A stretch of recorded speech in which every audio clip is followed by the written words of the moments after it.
లోకేష్ గారు పాదయాత్ర ఏంటని ఏం రైట్ ఉందని పాదయాత్ర చేయడానికి? ఆయన గెలిచిన ఎమ్మెల్యేనా, గెలిచిన ఎంపీనా? ఏం రైట్ ఉంది అంటే? చంద్రబాబు నాయుడు గారు కొడుకు కాబట్టి ఓడిపోయినా గెలిచినా నువ్వు ఎట్లా అయినా సరే పార్టీ మీ నాన్నగారిది కాబట్టి నువ్వు ఏదైనా చేస్తావా? ఏం త్యాగం చేసావు ఈ సమాజం కోసం, ఈ రాష్ట్రం కోసం? నువ్వు ఒక ఎంపీ వచ్చి నువ్వు ఓడిపోయిన ఎమ్మెల్యే, నువ్వు ఒక ఎంపీ వచ్చి నీకు జీహుదురా గెలిచిన ఎంపీ, యాంటీ వేవ్లో గెలిచిన ఎంపీ, నీ యోగాలో నేను పాల్గొనాలా? ఎట్లా పాల్గొంటాను? ఏం ప్రోటోకాల్తో పాల్గొంటాను? నువ్వు ఆఫ్టర్ ఆల్ ఓడిపోయిన ఎమ్మెల్యే నా ముందు.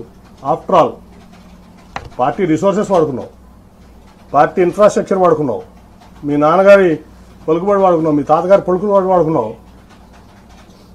అన్నీ వాడుకుని నువ్వు ఓడిపోయావు. నువ్వు నాకు రూపాయి డబ్బు ఇవ్వలేదు, నువ్వేమి ఇవ్వలేదు, నేను గెలిచా రెండు సార్లు. నీ పార్టీని భుజాల మీద పెట్టి మోసా కృష్ణా జిల్లాలో 2013 నుంచి 14 ఎలక్షన్ అయ్యే వరకు నా ఆస్తులు అమ్ముకున్నా, వ్యాపారాలు మానుకున్నా. ఏం రైట్ ఉంది నీకు? ఏం త్యాగం చేసావు ఈ పార్టీ కోసం కానీ, సమాజం కోసం కానీ? నువ్వు ఏం రైట్తో యోగాలను చేసావు? ఏం రైట్తో నువ్వు సీనియర్ని శాసిస్తున్నావు? ఏం రైట్ ఉందా నీకు? ఓ 10 సార్లు ఎమ్మెల్యే చేసావా? 10 సార్లు ఎంపీ చేసావా? ఏం ఆస్తి అమ్ముకున్నావు? నేను ఆస్తులు అమ్ముకున్నాను, 2,000 కోట్ల రూపాయల ఆస్తులు. నేను కొత్త అవార్డులు ఇస్తున్నాడు. ఎక్కువ తిడితే బూత్ శ్రీ, ఇంకా ఎక్కువ తిడితే బూత్ రత్న, బూత్ భూషణ్, బూత్ సామ్రాట్. ఎవడెక్కువ బూతులు తిడితే వాడికి ఎమ్మెల్యే సీటు, ఎవడెక్కువ బూతులు తిడితే వాడికి ఎంపీ సీటు. పోటీ చంద్రబాబు, పవన్ కళ్యాణ్, లోకేష్. తిట్టు నీకు పదవి ఇస్తా, తిట్టు నీకు సీట్లు ఇస్తా. ఇది రోత రాజకీయం అవునా కాదా అని మిమ్మల్ని అడుగుతున్నా. మీరు ఆమోదిస్తారా అని మిమ్మల్ని అడుగుతున్నా. ఎన్ని వేల కేసులు పెట్టారు, ఎంతవరకు చేశారో మీరే చూశారు. బొబ్బిల్లో చిన్నప్పలనాయుడు ఉన్నాడు.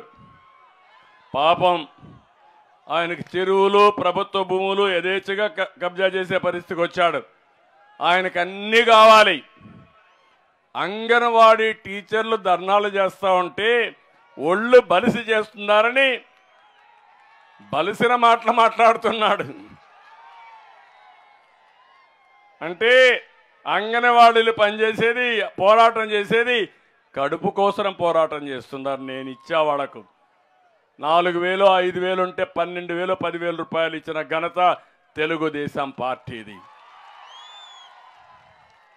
వాళ్ళు జీతాలు పెంచమంటే వాళ్ళు ఎస్మా చట్టాన్ని తీసుకొని ఉద్యోగాలు తీసేస్తాడంట. నీ ఉద్యోగమే తీసిపోతున్నారు రేపు ఎల్లుండో. వాళ్ళ ఉద్యోగాలు ఏం తీస్తావు నువ్వు? అందుకే హామీ ఇస్తున్నా, ఎవరైతే ఆందోళన చేసే ప్రతి ఒక్కరి యొక్క న్యాయమైన కోరికలను పరిష్కరించే బాధ్యత తెలుగుదేశం, జనసేన తీసుకుంటామని వారందరికీ హామీ ఇస్తున్నా. ఇంకో పక్క విజయనగరం ఎమ్మెల్యే అట్నే ఉన్నాడు. అందరిని కూడా నేను చూశాను. ఇక్కడ 7 మంది కూడా ఇదే విధంగా ఉండే పరిస్థితికి వచ్చి కడాన హెచ్చర్లు అయితే ఆ ఎమ్మెల్యే వేధింపులు తట్టుకోలేక సాక్షి విలేకరి ఆత్మహత్య చేసుకుని నోటు కూడా పెట్టాడు, సూసైడ్ నోటు పెట్టారు. నేను అడుగుతున్న సిగ్గు లేదా ముఖ్యమంత్రి మీకని? నీదే కదా సాక్షి పేపరు. నీ విలేకరిని ఆత్మహత్య చేసుకునే విధంగా చేసిన నీ ఎమ్మెల్యే పైన, అందులో ఎస్సీ అనుకుంటానాయన, ఎందుకు కేసు పెట్టలా? అంటే నువ్వు ఎంతమందిని బలేస్తావని అడుగుతున్నా.